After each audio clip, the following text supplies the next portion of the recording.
It's the morning after Dricus du Plessis has won the UFC middleweight title, and I'm feeling a little bit worse for wear because of the time zone issues, and I've been up since about 4 o'clock this morning.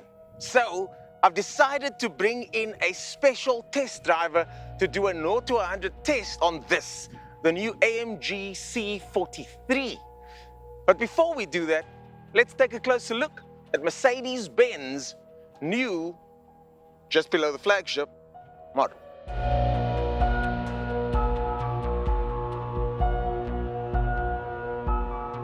Let's start with the big news. Under the bonnet is a now 2-liter 4-cylinder engine producing 310 kilowatts, and it's up on the old V6 model, but obviously everybody's up in arms about the fact that it's a 4-cylinder. Remember though that Mercedes-Benz A45 and A35 models have a similar setup, and those do just fine. Me personally, I'm kind of okay with the more compact Mercs having the 4-cylinder engine. Having said that, I do think the C63 should still stay V8. These LEDs are a thing to behold. Although many cars have LED setups like this one over here blocks out the other cars to make sure you don't blind anybody. Yes, the technology exists in many other cars, but this one specifically is very good.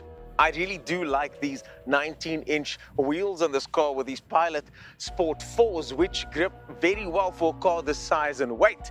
And then there's the styling, which, as is customary with Mercedes-Benz AMGs, is just well proportioned, beautiful to look at.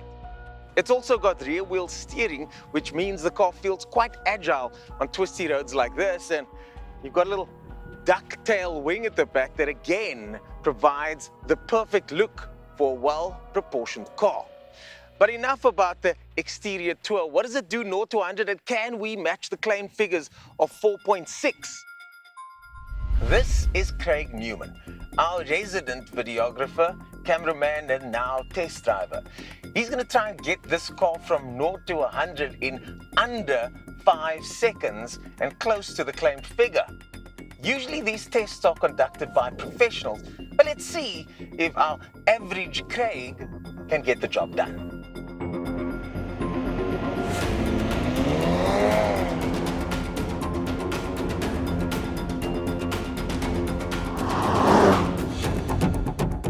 Craig, what was that first time?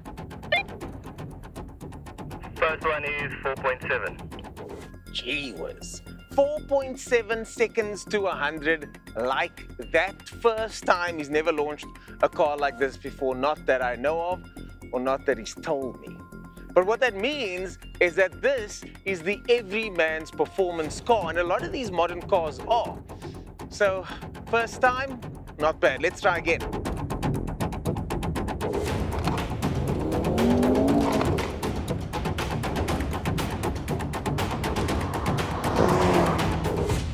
Okay, second run. What was that? 4.4. Gee whiz.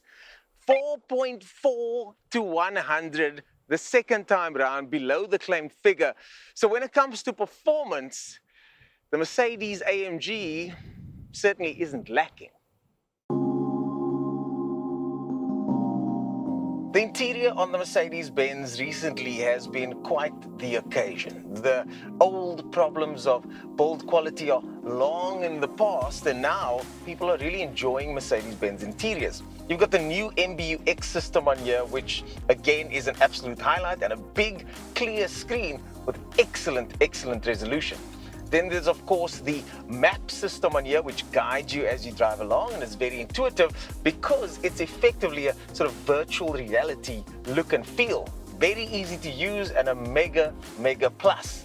You've got the AMG performance systems over here that you can monitor while driving to show you torque, kilowatts, and all sorts of other fancy things on the dash or on the screen here, which to me just seems a little bit gimmicky, but I can kind of understand why some people might like that. As is customary with Mercedes, you've got the gear stalk on the side here, which gives you access to that 9-speed gearbox, which I've got to say is a little bit herky-jerky and not the smoothest gearbox in the world. It also doesn't integrate well with the stop-start system, and what happens is when you get to really low speeds, the car switches off and it kind of hasn't quite figured out what to do before you got to go again.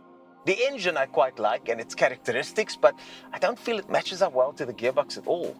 And speaking about that engine, it is quite the gem, and fuel consumption is claimed at about 9 liters per 100, which you probably will get, but in a car like this, it's a bit difficult because that right pedal feels very, very tempting. Merc has really pushed the envelope when it comes to technology of late, and this one is no different. The turbocharger even has a little motor on it to help it spool up. I'm not quite sure how that works, but ask any F1 engineer and they'll tell you. And then there's the price. It goes for around 1.6 million, which makes your finance around about 33,000 Rand a month. Mercedes-Benz does offer an option of 24,000 Rand a month if you go and finance it through them, but you can also spec this car to around 2 million Rand for C43. Now, for 1.3 million, you could get the M340i, and you could even get an Audi RS4 Avant for around 1.5. Considering that this is a locally built car, I'm still trying to figure out how it could cost that much.